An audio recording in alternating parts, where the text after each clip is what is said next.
기무사 개혁을 강하게 밀어붙이던 송영무 국방장관이 계엄령 문건 처리를 둘러싼 논란에 흔들리고 있습니다. 송 장관과 기무사 간의 진실 공방이 점입가경으로 치닫고 있습니다. 전문가 세 분을 모셨습니다. 이종근 대일리아 논설실장, 최진봉 성공회대 교수, 그리고 김태현 변호사 나오셨습니다. 세 분 어서 오세요. 안녕하십니까. 네, 기무사 문건 논란, 군심도 흔들리고 있습니다. 주제어 보시죠.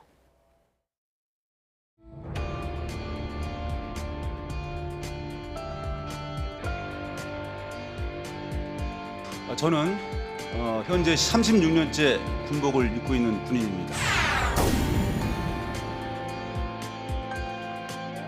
군인으로서 명예를 걸고 한 인간으로서 양심을 걸고 답변드리겠습니다. 유수영은 잘못된 것이 아니다. 유수영은 잘못된 것이 아니다. 법조계에 문의를 해보니 최악의 사태를 대비한 계획은 문제가 될 것이 없다고 한다. 장관도 마찬가지 생각이다. 장관도 마찬가지 생각이다. 다만 직권남용에 해당되는지를 검토하기 바란다. 저는 기무사령부와 관련된 장관님 말씀이기 때문에 명확하게 기억을 합니다. 명확하게 기억을 합니다. 완벽한 거짓말입니다. 완벽한 거짓말입니다. 대한민국의 대장까지 마치고 장관하고 있는 사람이 거짓말하겠습니까? 그러면 그렇게 장관을 갖다가 그렇게 얘기하시면 안 됩니다. 예. 대통령의 눈치를 살피다 보니까 하극상에도 모자랐어. 대한민국 국군 체제가 지금 현재 현주소를 여실없이 우리는 볼 수 있었어요. 국방 안보의 위기를 여실없이 드러낸 목불 인재였습니다. 유수영은 잘못된 것이 아니다. 군인으로서 명예를 걸고 한 인간으로서 양심을 걸고 답변드리겠습니다. 그렇게 장관을 갖다가 그렇게 얘기하시면 안 됩니다. 예.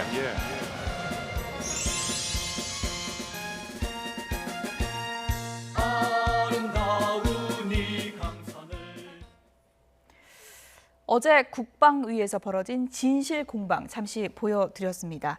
이종근 실장님, 네, 진실을 저희가 이제 논하기 전에 네, 그렇습니다.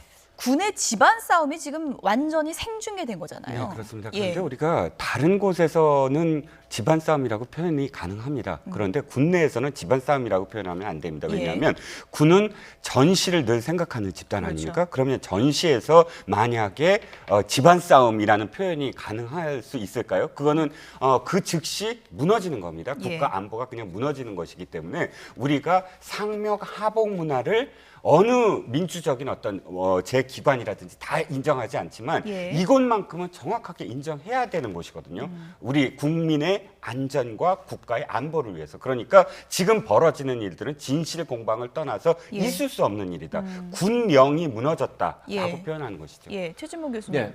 내용을 떠나서 하극상이다. 예. 정말 송영무 장관 이렇게 되면 영이 안 선다. 이런 얘기들이 나오고 있습니다. 그렇죠. 예. 그러니까 지금 기무부대에서 어제 이제 국방위원회 참석한 걸 보면 기무사령관을 포함해서 참모장, 5처장, 지금 기우진 5처장 예. 같은 경우에는 특별수사단의 조사를 받고 있습니다. 그 다음에 민병삼 아까 이제 나와서 얘기했던 사람, 그 사람들이 총출동해서 지금 얘기를 하고 있는데, 그러면 이제 이렇게 봐야 되잖아요. 왜 기무부대에서 저 사람들이 다 나와서 저기에 앉아 있었을까? 저는 기무부대가 과연 이번 사안을 어떻게 보고 있냐 하는 부분에서 문제가 있다고 생각해요. 그러니까 저렇게 많은 사람들이 국방에 나와서 하극상이라고 할 만큼 송영무 국방장관에서 어떤 거짓말을 하고 있다, 부정적인 얘기를 계속하는 이유가 혹시나 지금 현재 논의되고 있는 기무사령부의 개혁에 반발하는 게 아닌가, 조직적으로 이런 생각이 들 정도로 어제 나와서 국방위원회에서 답변한 기무사 관련된 사람들의 뭐랄까 진술이랄까요, 증언이랄까, 이런 부분들이 상당히 의심을 가질 만한 그런 내용이다. 그래서 네. 하극상도 하극상이지만 예. 기무부대에 대한 어떤 개혁, 이런 부분들이 혹시나 이번 사건에 의해서 흐지부지 되거나 아니면 규모가 축소되는 일은 있어서는 안 되겠다, 이런 생각은 듭니다. 위수령 문건이 잘못된 것이 아니라고 했다라는 주장에 대해서 송영무 장관 완전한 거짓말이다, 이렇게 얘기를 했습니다. 김태현 변호사님. 이거 내용을 보면은 만약에 이게 송 장관이 거짓말을 한 것이 드러난다면 이거는 굉장히 타격이 클 수밖에 없는 내용이잖아요. 글쎄, 근데 저는 사실 예. 개인적으로 송 장관이 위수령 문건을 가지고 중요하다고 판단했든지 중요하지 않다고 판단했든지 그거 자체가 사실 저 묘가 중요한지 모르겠어요. 예. 왜냐하면 어차피 문건은 공개됐고 그 문건을 작성한 사람들이 어떤 의도를 가지고 구체적인 실행 계획이 있었냐는 거는 어차피 이제 특별수사단의 독립적인 수사기관에서 수사를 하는 겁니다. 예. 서울중앙지검과 합동 민관 합동수사 민군 합동수사기관이 수사를 하는 거예요. 그러니까 사실은 송영무 장관의 그 문건을 어떻게 생각했는지는 중요한 건 아니라고 보는데 예. 근데 이 문제가 왜 자꾸 이제 불거지냐면 이런 거죠. 과연 이 문건이 세상에 나오게 된 경위가 무엇이었을까? 과연 이 문건을 가지고 송영무 장관하고 청와대 핵심 관계자들은 어떻게 판단을 했길래 3월 달에 첫 번째 보고된 문건이 대통령에게는 한 4개월이 지난 7월 달에 보고가 되고 예. 대통령이 외국 순반주 야 이거 이렇게 심각한 문건이 나왔어? 빨리 수사단에 지시해라고 갑자기 지시하는 상황까지 오게 되었는가. 이 부분이 저는 좀 중요한 부분이라고 보고 아마 제 생각에는 송영무 장관이 아마 그 과정에서 뭔가 하여튼 역할을 한 것 같은데 본인의 첫 번째 말이 좀 꼬이는 바람에 예. 지금까지 계속 좀 수렁에 빠진 것이 아닌가 하는 저는 뭐 그런 생각 좀 해봐요. 예. 어쨌든 여야 국방의원이 오늘 이제 기무사 폭로 문건을 확인했습니다. 이것도 이제 보도가 됐는데 어떤 내용인지 좀 보시죠.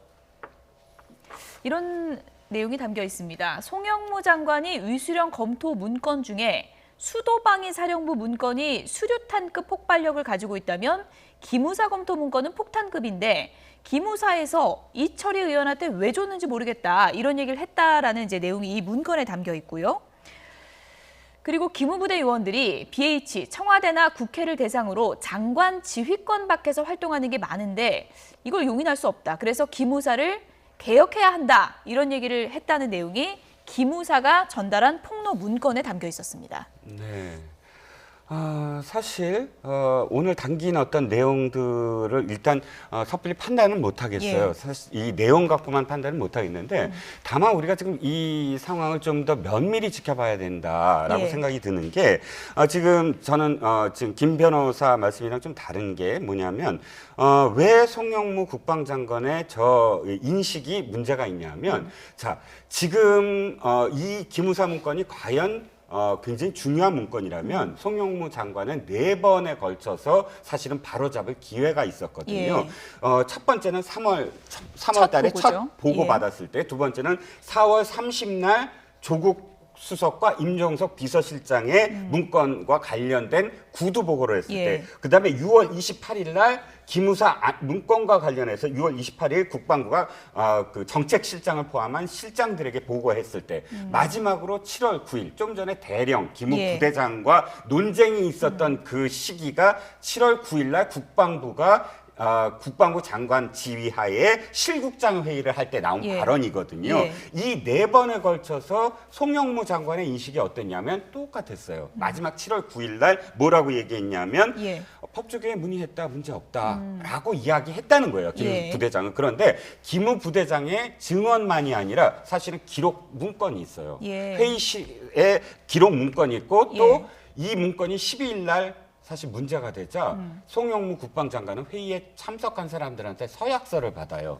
이 내용과 관련해서 언론에 이야기하지 마라. 예. 그렇다면 자 자기가 지금까지 일관되게 이 문건은 중요하지 않다고 생각해 왔는데 왜 그것을 실국장에서 얘기하고 입장을 바꿨는가? 예. 왜냐하면 10일 날 대통령이 지시를 하거든요. 그 다음 날 바로 수사 지시를 내려요. 예. 그러니까 12일 날 보도가 되니까 자기 입장이 바뀌게 되는 셈이거든요. 예. 자기 인식이 바뀌었다면 그 전에 만약에 청와대에 보고한 것도 사실 예. 공유했다는 거잖아요. 송영무 국방장관이 지금 인식하고 있던 걸. 예. 그러면 이게 어떤 문제를 야기되냐면 청와대 스스로 이 문건이 별로 의미가 없었는데 갑작스럽게 이 문건이 의미가 있게 된 배경을 좀 더 설명해야 된다는 거죠. 예, 민병삼 대령이 어제 이제 송영무 장관하고 설전을 벌이면서 한 얘기가 7월 9일 회의입니다. 네. 그 자리에는 민병삼 대령만 있었던 게 아니고 여러 명이 있었기 때문에 그렇죠. 민병삼 대령이 거기서 나온 송 장관 발언을 잘못 얘기하기는 좀 힘든 거 아닌가요, 상식적으로? 근데 거기에 참석했던 예. 사람들의 의견이 서로 엇갈려요 지금. 아, 일부는 지금 민병삼 대령이 얘기하는 부분에 예. 동조하는 사람도 있지만 또 일부는 그게 그렇게 얘기하지 않았다 이렇게 얘기하고 있거든요. 그러니까 회의에 참석한 사람들의 의견이 다르기 때문에 예. 어느 사람이 말이 옳다라고 얘기가 힘든 상황이에요 지금. 그러니까 그 부분은 그다음에 아까 보여주신 그 보고서는 기무사가 자체적으로 만든 거예요. 그러니까 민병삼 대령이라는 사람이 회의 참석한 다음에 사령관한테 보고하기 위해서 자기가 PC에서 만든 그 문서기 예, 때문에 기무사에서 만든 그렇죠. 그러니까 예. 그 기무사의 입장을 대변할 수밖에 없는 거고 저게 객관적이라고 보긴 힘들다. 예. 이 말씀을 드리고 싶고 저는 이제 그러니까 기무사 입장에서 저런 얘기를 왜 하는가 지금. 물론 저는 그렇게 생각해요. 송영무 장관이 만약에 저런 얘기를 했을 수도 있다고 봐요. 저는 뭐 모르겠습니다. 예. 진실은. 했다 하더라도 지금 그게 중요한 문제가 아니잖아요. 아니 저는 이 지금 사안에서 이 기무부대가 왜 이런 계엄 관련된 문건이나 위수령 관련된 문건을 만들었는지 하는 부분하고 예. 기무사가 월권행위 본인들이 하는 일은 원래 기무사령부가 하는 일은 군대 내에서 반란을 도모하거나 이런 그 뭔가 정치 권력을 이용해서 뭔가 하려고 하는 예. 그런 세력들을 잡아내라고 기무부대가 있는 건데 도리어 그런 일을 앞장서서 한 그 집단이 기무부대예요 지금. 그런데 왜 그런 중요한 그게 중요한 본류임에도 불구하고 지금 예. 말을 뭐 바꿨다 누가 이렇게 얘기했다 이런 문제 가지고 자꾸 예. 본질을 흐리려고 하는 게 아닌가 하는 예. 의심이 저는 강하게 든다는 거예요. 저는 그리고 한 가지만 더 말씀드릴게요. 예. 송영무 장관한테 뭐 보고 그 기무부대에서 보고한 내용 중에 송영무 장관 이런 얘기했다면서 이런 얘기하잖아요. 장관 권한 밖에서 활동한다. 예. 기무부대 그렇게 해요. 제가 7년 동안 군대 생활하면서 느낀 게 뭔지 아세요? 기무부대원들은요 부대 안에서 안하무인이라고 저는 생각해요. 뭐 자기보다 높은 사람한테도 절대로 뭐 격려도 잘 안 해요. 예. 사복 입고 다니면서 마치 그 자기들이 왜냐면 기무부대가 늘 그 부대의 부대장이나 사령관들의 어떤 여러 가지 활동들을 보고하거든요. 그게 또 진급에 영향을 미쳐요. 그러다 보니까 기무부대가 상당히 그 행동 자체가 국내에서 계급 체계도 무시하는 행동들을 많이 하는 걸 제가 경험했어요. 7년 동안. 예. 그렇기 때문에 기무부대가 저렇게 나오는 행동도 어찌 보면 본인들의 부대를 지키기 위해서 지금 개혁의 대상이 되고 있는 기무부대의 조직이나 이런 부분이 축소되는 것에 대한 반감 때문에 저는 예. 조직적으로 저는 반항하고 있다 이렇게 보는 겁니다. 그러니까 이제 시점만 따져보면 지금 기무사 개혁이 화두가 되고 있는 시점에서 기무사가 문건을 작성해서 송영무 장관의 부적절한 발언을 그 내용에 담았고 이것을 국회에 냈다. 이것 자체로만 봐도 좀 의도가 있다. 이렇게 해석할 여지도 있는 거 아닙니까? 그 처음에 그 시나리오가 예. 어디서 나온 거야? 비슷한 시나리오가 이거 처음에 터졌을 때 처음에도 야 이거 4개월 동안 왜 이거 묵혔다가 지금 나왔을까라고 예. 얘기했을 때 이제 그 김종대 의원이 정의당 의원이 페이스북에 글을 참 2주 전인가 쫙 쓴 적이 있어요. 한 예. 2, 3주 된 것 같은데 처음 나왔을 정도 된 것 같은데 거기에 그 긴 글의 주제가 바로 그거거든요. 이 정부 내에서 기무사에 대해 계약에 대한 강경파와 온건파의 두름이 부딪히고 있다. 이 흐름 와중에서 육사 출신이 아닌 육사는 되게 육사에서 기무사를 관할하니까 예. 해군 출신인 이 송영무 장관은 기무사에 대한 강력한 개혁 의지를 가지고 있는데 예. 그렇기 때문에 송영무 장관이 일종의 희생양처럼 이렇게 된 거다라는 어떤 그런 현 정부 내에서의 기무사 세력 개혁을 둘러싼 예. 강경파 온건파의 또 충돌 문제를 김종대 의원이 근거는 없으나 나의 생각이다 이렇게 이제 글을 쓰거든요. 예. 거기에 그 흐름과 맥을 상통하는 거죠. 그러니까 송영무 장관은 어찌 됐던 간에 예. 기무사를 좀 개혁하고 싶어 하고 그래서 뭔가 좀 결정적인 순간에 이 문건을 좀 기무사 예. 개혁에 어떤 그 단초를 좀 쓰려고 했는데 예. 기무사령부에서 그것에 대한 조직적 저항을 하는 게 아니냐라는 게 이제 앞서 저 최재문 교수의 해석이신데 뭐 저도 이런 타당한 분석이라고 예. 봐요.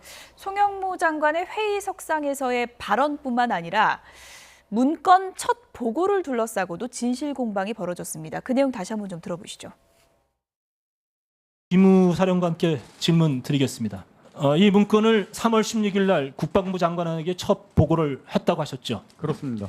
제가 장관님실로 들어간 게 11시 38분입니다. 예. 나온 시간 장관님께서 이 사안의 위중함을 인식할 정도로 네. 그렇게 대면복을 드렸습니다. 시간이 충분히 그런 충분했습니다. 설명을 드렸다는 거죠? 네. 그게 한 몇 분 정도 한 됐어요? 5분 정도 한 제가 5분 정도 보고 받으셨어요?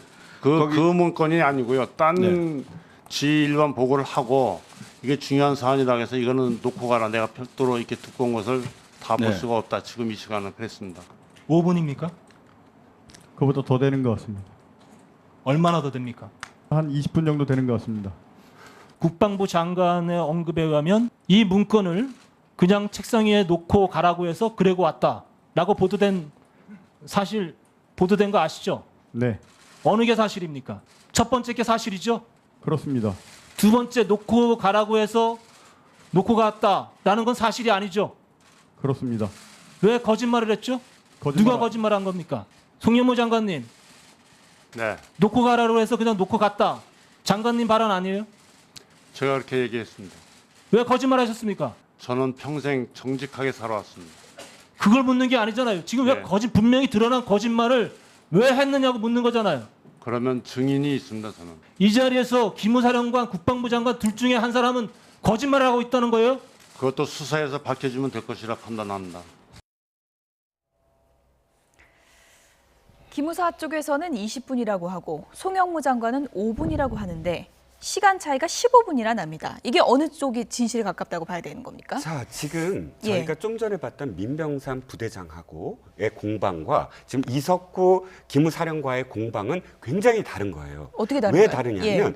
자, 지금 최 교수님이 아까 기무사의 완전히 그런 어떤 총체적인 지금 반항이다라고 예. 표현하신 것과 이석구 사령관은 좀 결이 다른 사람이거든요. 이석구 사령관은 작년 8월, 2017년 8월에 임명됐고 예. 이 임명은 기무사를 개혁하라고 비기무 부대 출신이에요. 예. 지금 민병삼 기무 부대장이나 혹은 지금 기우진 처장이나 얘기가 되는 소강원 그 참모장이나 모두 다 기무 부대 출신인데 이 사람만 이 기무사령관은 기무부대 출신도 아니에요. 그렇기 때문에 지금 문재인 대통령이 이 사람으로 하여금 이 기무사를 개혁하라라고 지금 임명을 예. 한 사람이고 예. 이분은 뭐라고 표현했냐면 이 문건 있잖아요. 기무사 예. 문건은 실행 계획이다라고 얘기해요. 아예 단언합니다. 이건 예. 실행 계획이다. 계획이 아니다. 그냥 이 대비 계획이 아니다라고 예. 얘기한 사람이에요. 그런데 5분과 20분의 차이 이거는 어떤 의미일까요? 자, 이 지금 발표하기 이 보도 전에 사실 이게 나왔어요.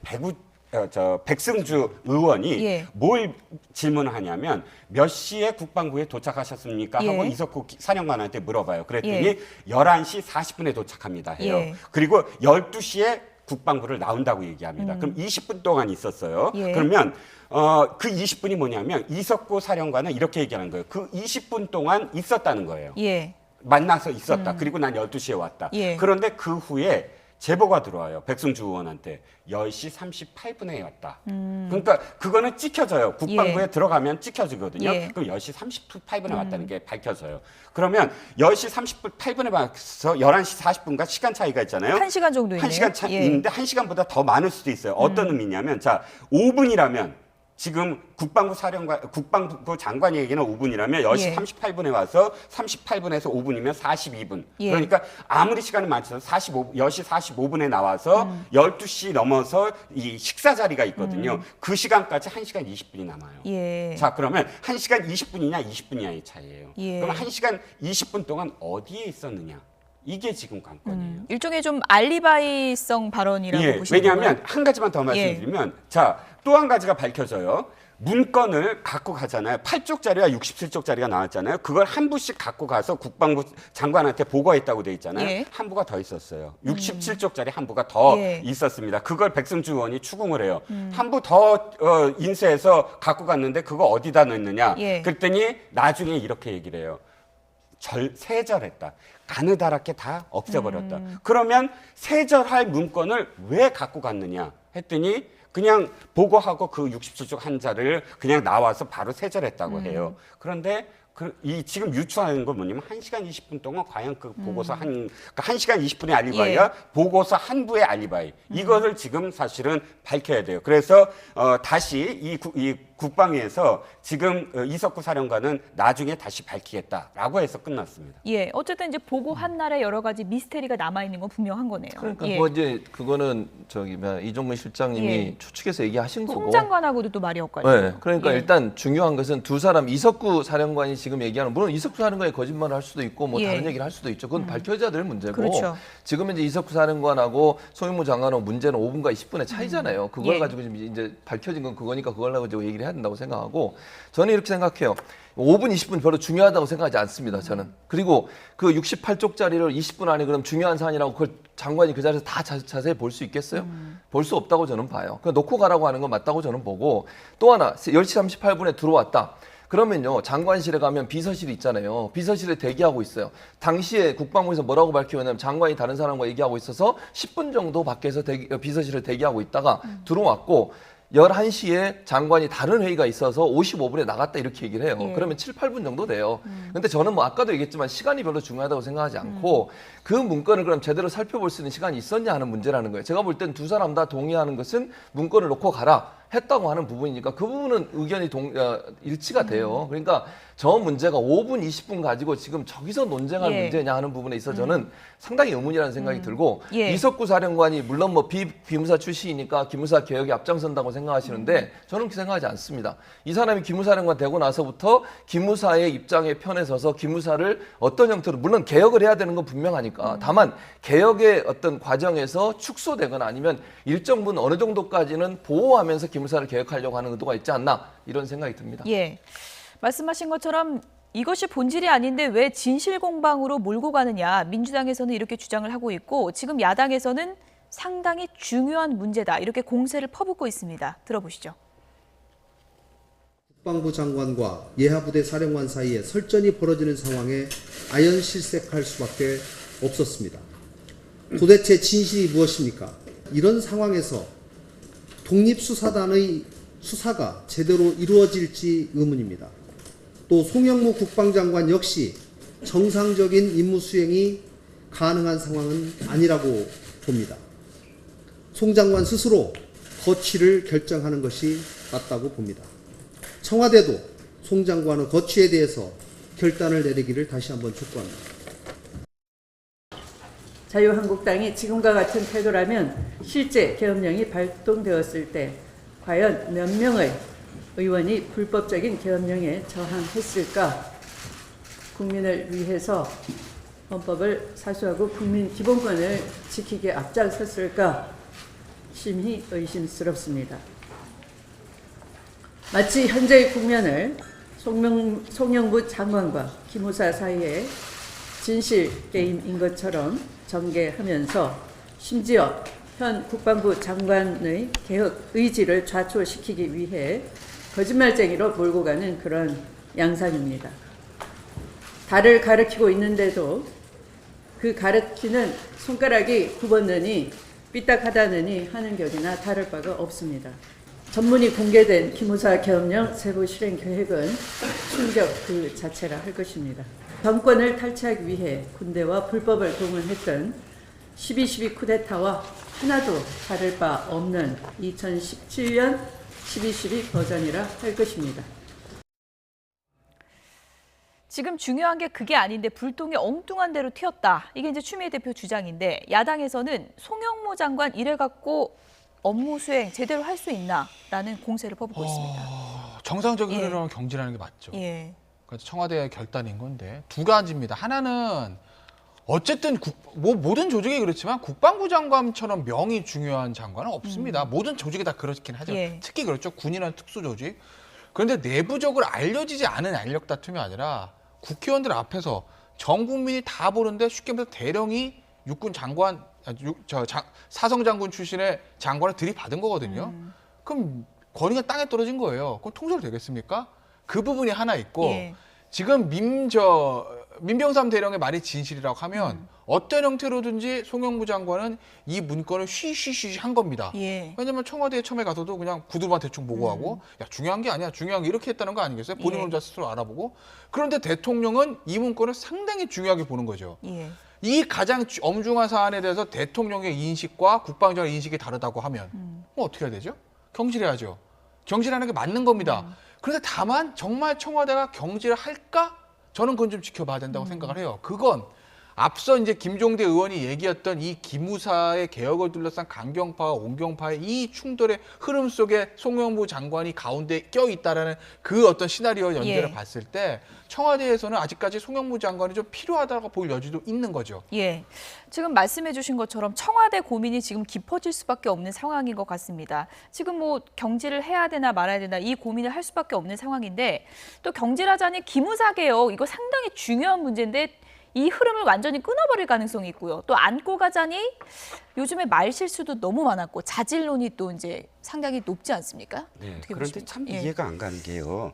자, 지금까지 어떤 상황이었냐면 송영무 국방장관이 이런 발언도 했어요. 어떤 발언이냐면 틸러슨 국무장관이 있은 시절에 예. 틸러슨 국무장관이 해상 봉쇄를 하겠다 했을 때 예. 우리나라 국방이 야당 의원들이 이렇게 물어봐요. 송영무 국방장관한테 해상 봉쇄 만약 제안 들어오면 할 거냐? 그랬더니 덥석 당연히 해야죠. 했다가 아주 난리가 납니다. 여당 의원들이 국방장관 경질해야 된다고 난리를 쳐요. 예. 그때 야당 의원들이 막 송영무 국방장관만큼은 경질하지 말아라 이런 상황이었어요. 예. 그러면 갑작스럽게 송영무 국방장관이 기무사 개혁의 무슨 개혁론자로 지금 비춰지고 있어요. 그런데 아까 지금 그 김종대 의원 표현도 그렇지만 근거는 없으나라고 표현합니다. 자, 그러면 제가 이해가 안 가는 게 송영무 국방장관이 취임해서 지금까지 그렇게 개혁적인 그런 이미지였나요?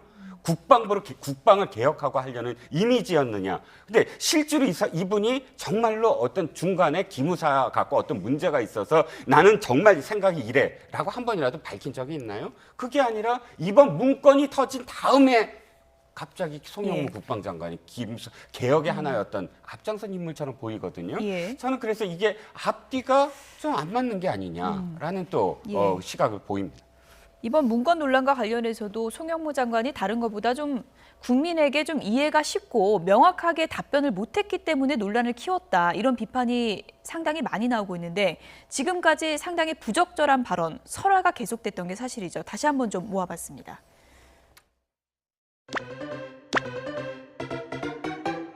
식사 전에 얘기와 뉴스 같은 서비스 나왔죠.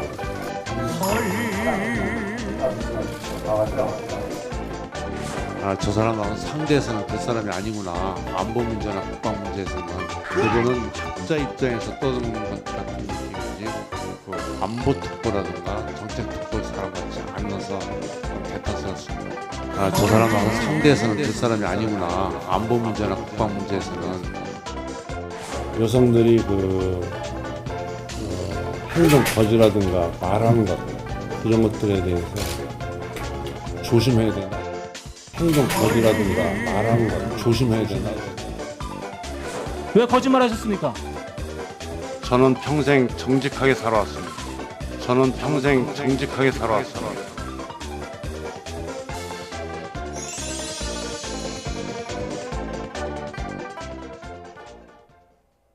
네. 하극상 논란의 진실 공방, 여기에 이제 부적절한 발언까지 더해지다 보니까 아무래도 이제 비판 여론이 커질 수밖에 없는 거고 이거는 이제 본인이 감당해야 할 부분 아니겠습니까? 그렇죠. 예. 그러니까 발언하고 이런 부분을 좀 장관 정도 되시면 좀 생각하고 하셔야 되는데 네. 너무 그냥 직설적으로 얘기를 하세요. 예. 아까 뭐 이종근 실장님도 그 예를 하나 들었는데 그러다 보니까 사실 이제 문제가 계속 발생한 예. 지금 저는 제일 싫어하는 발언 중에 하나가 여성들의 행동 거지 예. 같고 이런 발언을 저 자리에서 하면 안 되는 거거든요. 그래서 저는 송영무 장관께서 그런 발언이나 이런 부분에 좀 주의를 해야 된다고 저는 몇 번 이 자리에서 말씀을 드렸는데 예. 어쨌든 이제 그러다 보니까 여러 가지로 논란이 되고 있고 여야를 불문하고 뭐 어떤 데 여당은 또 박수 쳐주고 야당은 또 싫어하고 뭐 이런 논란이 되고 있는 상황인데 송영무 장관은 그런 부분은 정말 주의하셔야 한다고 저는 생각해요. 예. 장관의 입에서 나오는 한마디는 결국 그게 국방부 전체의 이미지가 될 수도 있고 정부의 예. 입장을 대변하는 입장이 될 수도 있는 거니까 그 부분은 좀 주의하신다고 생각하고 다만 이제 기무사 개혁과 관련해서는 일단 이 개혁이 마무리될 때까지는 자리를 지키는 것이 어찌 보면 일관성을 갖고 개혁을 추진할 수 있는 하나의 동력은 된다고 생각합니다. 경질적으로 결정은 날 가능성이 높지 않다 이렇게 지금 보시는 당장은 거군요. 예. 그렇지 않을 거라고 봅니다. 예. 네. 알겠습니다. 송영무 장관 저희가 이제 지금까지 뭐 발언 논란 이런 것도 이제 많이 보도를 해드렸고 이번에는 또 진실 공방의 하극상 논란까지 불거졌는데 기무사 개혁이라는 중대 과제 앞에서 청와대가 어떤 결정을 내릴지 저희가 좀 지켜보도록 하겠습니다. 다음 내용으로 넘어가 보도록 하겠습니다. 이재명 지사의 여배우 스캔들과 관련해서 어제 이제 김어준 씨가 참고인 조사를 받았는데 오늘은 주진우 기자가 조사를 받았습니다. 함께 들어보시죠. 김부선 씨가 저한테 다급하게 요청을 했고 부탁을 했어요. 그래서 제가 김부선 씨 입장에서 김부선 씨를 도우려고 나선 것은 맞습니다. 그래서 김부선 씨가 그 이후에 계속해서 감사하다 고맙다는 얘기를 여러 차례 했고요. 그래서 잘 끝난 얘기인데 그 이후에 어떻게 문제가 이렇게 복잡해졌습니다. 네. 취재하는 기자한테 진실을 얘기해라. 그것도 남녀 문제에 대해서 진실을 얘기해라. 이건 좀 아니 우리가 신입니까? 제가 그렇게 뛰어납니까? 둘 사이에 누가 거짓말을 하는지에 대한 심증도 없으시다는 거죠? 심증은 왜 없어? 근데 제가 말하는 거는 적절치 않아요. 네. 심증은 있다고 했는데 저는 그 심증이 참 궁금하긴 한데 뭐 들어볼 수 없으니까 추측만 할 수밖에 없을 것 같습니다. 어쨌든 나는 제3자다라고 했는데 맞죠. 오늘 나온 이유가 김부선 씨 사과문 대필 의혹 때문이잖아요. 이게 어떤 건가요? 그러니까 김부선 씨가 이제 당시에 김부선 씨 사실 말이 많이 바뀐 건 맞아요. 예. 그러니까 요 공방에서 김부선 씨한테 가장 불리한 게 이 부분이거든요. 일관되게 성남 사는 가짜 총각은 이재명 시장이라는 얘기가 계속했으면 괜찮은데 예. 그 중간에 한번 말이 몇 번 바뀌거든요. 그렇죠. 그 말이 바뀌는 과정에서 사과문을 쓰는 거예요. 그러니까 뭐 내가 미안하다 이재명 시장한테 나 때문에 이렇게 곤란을. 예. 그 사과문을 중간에 중재자 역할을 했던 주진우 기자가 대신 써줬다는 거죠. 예. 그러니까 이재명 시장이 아니다라고 쓴 그렇죠. 거예요. 아니다라고 예. 쓴. 그러니까 이제 세간의 의혹들은 이거 저 주진우 기자가 이재명 시장을 위해서 이 스캔들을 덮어주려고 그렇게 나섰던 거 아니냐. 예. 뭐 이런 이제 그 세간의 시정들이 있는 거고. 예. 하지만 오늘 어쨌든은 피의자가 아니라 참고인으로 나온 거거든요. 그러니까 경찰이 집중적으로 물어볼 건 예. 당신이 왜 뭐 이걸 대신 써줬느니 뭐 누구를 위해서 했니 이거보다 이게 예. 중요한 게 아니라 자 당신이 알기에 둘이 사겨 안 사겨 이거거든요. 두 사람이 무슨 관계야? 예. 당신이 그 당시에 어쨌든 중재 역할을 한다고 했으니까 이재명 시장한테도 들은 게 있고 김부선 씨한테 들은 얘기 있을 거 아니야. 예. 그걸 말해봐라는 게 이제 오늘 자리인 거죠. 그걸 알고 있기 때문에 주진우 기자도 아니 남녀관계 문제를 제3자에 내가 어떻게 합니까? 말은 맞죠. 어떻게 알겠어요? 예. 남녀가 은밀한 관계들을. 예. 다만 두 은밀한 관계를 정확히 모르더라도 본인이 들은 것만이라도 얘기하라는 거죠. 예.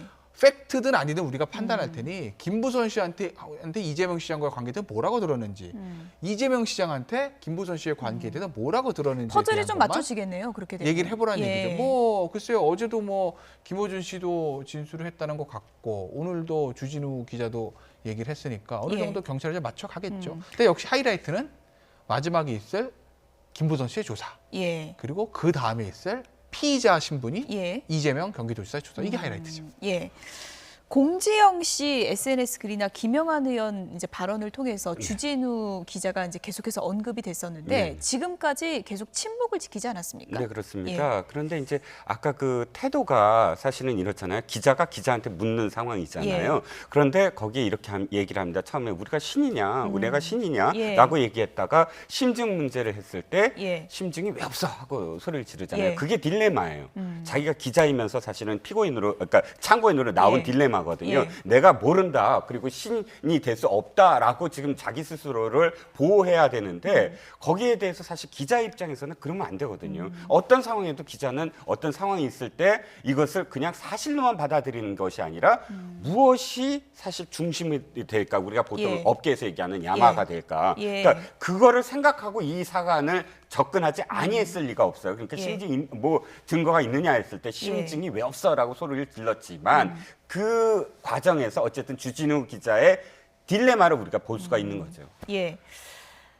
주진우 기자와 김부선 씨 발언으로 추정되는 녹음 파일이 온라인상에 상당히 이제 많이 퍼졌던 게 사실이고요. 지금까지는 저희가 추정 파일이기 때문에 이제 들려드리지를 않았는데 주진우 기자가 오늘 기자들의 녹음 파일 질문에 대해서 내가 좀 도와줬던 건 사실이다. 이 부분은 인정을 했습니다. 그 녹음 파일을 좀 들어보시죠. 그래다가 뭐를 썼어? 성남에 있는 것도 아닌 그거 있었잖아. 그러니까 이게 특정인이 아니다. 이런 식으로 뭐라고 정리했으면 좋겠어요. 그걸 좀 만들어줘. 나 지금 경찰 조사 때문에 지금 너무 신경 쓰여가지고 너무 힘든데. 몇 년 전 저희 그 아이 양육비 문제로 이재명 변호사에게 잠을 구한 일이 있었는데 결국 제가 생각하던 것과는 달리 결과가 좋지 않게 끝났습니다. 그때를 생각하면 그때도 그렇고 지금도 그렇고 너무 섭섭하고 화가 나곤 합니다. 그런 마음에서 던진 이야기였는데 엉뚱한 방향으로 흘러서 이재명 시장한테 미안하다. 이재명 시장과는 관계없는 일입니다. 제가 생각하는 뜻을 펼치면서 이 사회에 조금이나마 도움이 되려고 열심히 살고 있는데 또 이런 일이 벌어져서 너무 안타깝습니다. 그러니까 앞부분은 누나가 페북에 올리고 뒷부분은 저쪽에서 받는 걸로 할게. 빨리 합시다. 그러면 자기가 문자 좀 보내줄래? 바로 보낼게요. 오케이. 그래서 바로 페북에 올리라고. 땡큐. 네. 이 추정 녹음 파일이 온라인상에 상당히 이제 많이 퍼졌었고 네. 이제 본인들에게 직접 들은 건 아니기 때문에 저희가 상당히 좀 조심스럽게 사용하지는 못했는데 네. 오늘 이제 주진우 기자가 이 부분을 인정을 한 거잖아요. 그렇죠. 그러니까 예. 본인이 어떤 사과문을 올리고 쓰는데 도움을 줬다. 이건 인정을 한 것 예. 같아요. 다만 그렇다 하더라도 이제 본인은 주진우 기자는 그렇게 주장하는 거죠. 내가 그렇다고 두 사람의 관계를 알고서 한 게 아니다. 예. 김부선 씨가 어려운 상황이 있었고 그걸 도와달라고 해서 도와준 것뿐이지. 왜냐하면 이제 김부선 씨는 그 당시에는 이재명 그 당시에 이제 뭐 그 시장이었나요? 그 당시에 그 시장이 예.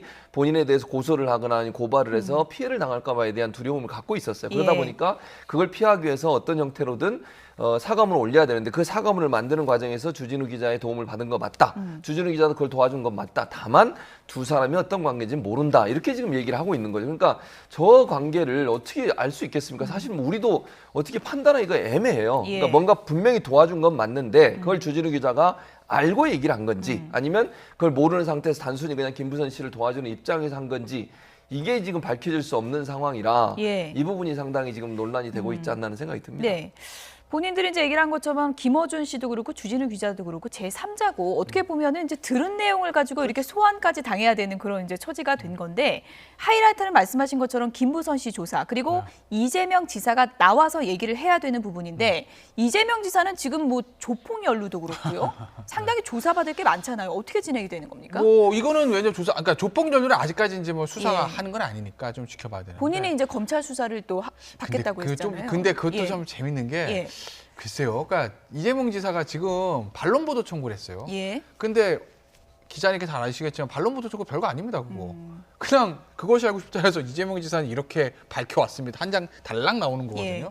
원래 하려면 정정보도 청구라든지 그게 아니면 그거 만들었던 저 같으면 그렇겠죠. 저 같으면 예. SBS 사장님, 본부장님, BD, 진행자 김상수 씨까지 싸그리 고소할 거예요. 저는 허위사실 유포에 한명 그렇지 않습니까?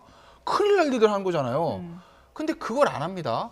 그걸 안 하고 그냥 단순히 이제 검찰의 수사를 촉구한다 그러는데 검찰이 수사기관이 무슨 뭐 네이버 지식인도 아니고 내가 궁금하니까 해주세요 그러면 합니까? 그렇잖아요. 제3자 피해자가 고발이 들어가지 않은 이상 피의자의 역성이 있는 사람들이 내가 억울하니까 내 억울함을 예. 벗겨주세요 그럼 그래 한번 우리가 해볼게라고 합니까? 안 하거든요. 예. 정말 수사를 해서 이걸 밝히기를 원한다면 그 SBS 관계자들을 형사 고소하는 게 맞죠. 근데 그게 아닌 상태에서 검찰의 수사를 촉구합니다는 건 저는 그냥 정치적 행위로 보고 그러니까 이게 어떻게 진행될지 좀 봐야 되겠어요. 그 예. 부분은. 근데 오늘 있었던 이 김부선 씨 문제는 예. 이거는 바른미래당에서 허위사실 공직선거법 위반 혐의로 피의자 이재명 이렇게 해서 고소한 거기 때문에 그렇죠. 어떤 형태로든지 수사를 받을 수밖에 없는 거죠. 예. 어쨌든 지금 여러 가지 이제 연루 의혹이 있고 그리고 지금 뭐 참고인 조사가 계속되고 있는데 이거는 곁가지 퍼즐을 맞추는 거지 핵심적인 거는 이제 김부선 씨와 이재명 지사가 나와서 어떤 얘기를 할지 이 부분인데 그 부분까지 저희가 진실이 어떻게 드러날지 계속 보도를 좀 해드리겠습니다. 끝으로 빈소 표정을 좀 전해드리겠습니다. 노회찬 의원 빈소에 추모 물결이 이어지고 있습니다. 함께 보시죠. 까지 오시게 되셨는데 지금 심정 좀 말씀해 주실 수 있을까요? 꼭 와봐야 될 것 같아서 왔습니다. 많이 황망하실 텐데 안에서 어떤 얘기 나오셨고 그걸 떠나서 어쨌든 개인적으로는 정말 존경하는 분을 잃었고요. 국민들도 우리 정치가 바뀔 수 있겠다 그런 희망과 기대를 주셨던 분인데 국가적으로도 정치권에도 큰 손실이라고 생각합니다. 어떤 고인께서 이루려고 하셨던 그 뜻을 꼭 이어서 우리가 함께 만들어낼 수 있도록 최선을 다하겠습니다. 생전에 고인과의 인연이 좀 바로 이웃한 지역구시기도 하고요. 그리고 경남이라고 하는 어려운 지역에서 함께 정치 활동을 같이 했기 때문에 저한테는 든든한 언덕 같은 그런 선배님이자 존경하는 정치인이었습니다. 마음이 너무 아파서 뭐 차마 드릴 말씀이 없어서요. 그리고 다시는 좋은 사람을 이렇게 안 보냈으면 좋겠습니다. 네, 고맙습니다. 대통령께서는 혹시 어떠셨습니까? 많이 힘들어하십니다. 예.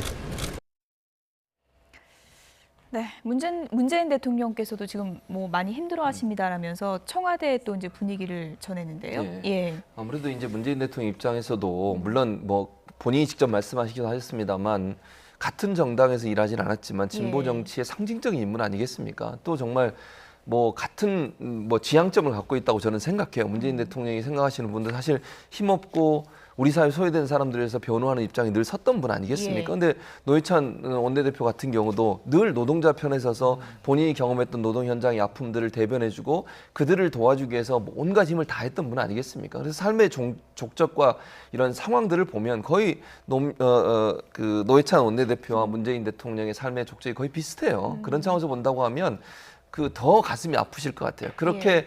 사회의 어두운 것을 위해서 일하시고 또 사회 그 약자들을 위해서 일했던 그분이 어쨌든 저렇게 항망에 돌아가신 부분 이런 부분에 대해서는 대통령도 상당히 가슴 아파하실 거다. 저는 이런 생각이 예. 듭니다.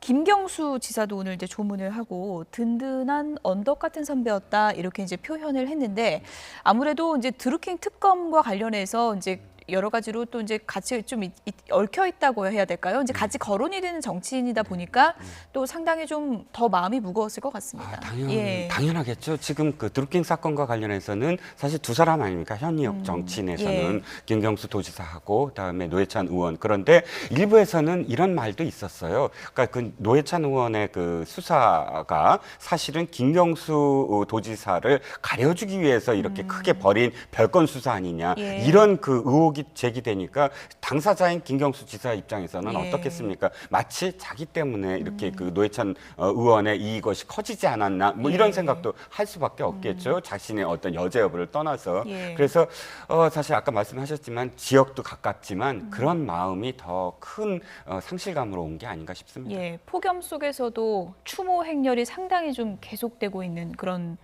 분위기고요. 많은 분들이 이제 추모에 동참을 하고 있는 그런 분위기를 전해드렸습니다. 김태현 변호사님, 예.